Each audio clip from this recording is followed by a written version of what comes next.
The Escapist was only ever popular at all because of Yahtzee. His show, Zero Punctuation, blew up immediately upon starting. He was bought out by the Escapist right away. He's made his whole career off of the money that they give him, the access they give him, so he was happy to work there just because basically they asked nothing from him other than to turn in the content every week. And they gave him a lot of leeway because he was such a popular product. And the popularity of his videos also led to other people eventually getting popular through the platform, like Jimquisition and Movie Bob. Now, each of them left eventually when they started becoming more controversial, and when Escapist started making cuts to different people and started cutting their video department. And there was a period of time where basically everybody who anybody cared about from the Escapist that wasn't Yahtzee had left. And Yahtzee was still there because, of course, they were always going to give him a good deal because he's the most popular guy on the website. At some point, this dude, Nick Calandra, got hired on to be the new head of the video team. And Nick Calandra made a bunch of really clever hires, really clever decisions, and he was super ear to the community. So for like 4 years, Nick has been working like very directly with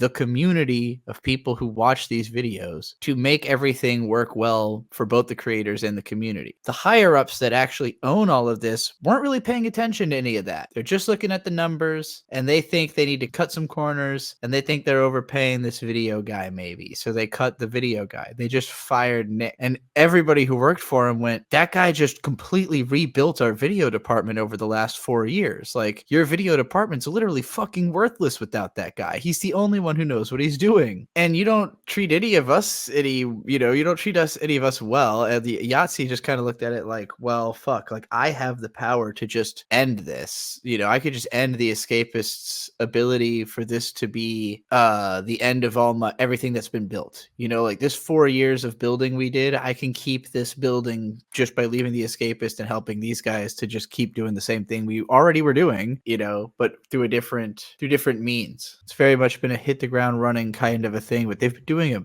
phenomenal job, I think. And yeah, I think Jack Packard, the one with the D&D podcast you mentioned, had already been fired before this or something, so he ended up rejoining once they had left the Escapist. Because he's originally from Red Letter Media. It used to be that him and Rich Evans had the gaming show previously recorded, and then that never really took off. And I guess at some point Jack went to work for Escapist and do their D&D show instead. And again, that was like a huge part of like what they had built over the last 4 years in terms of like creating relationships between all the video creators. It really was just a problem of like the upper management just straight up not understanding that like this Nick dude had came in and built a whole culture underneath them, and they just tried to like kill it. And everybody was like, actually that culture is the best thing that's ever happened to us as people working for this company. So we're gonna go keep it alive, however we can.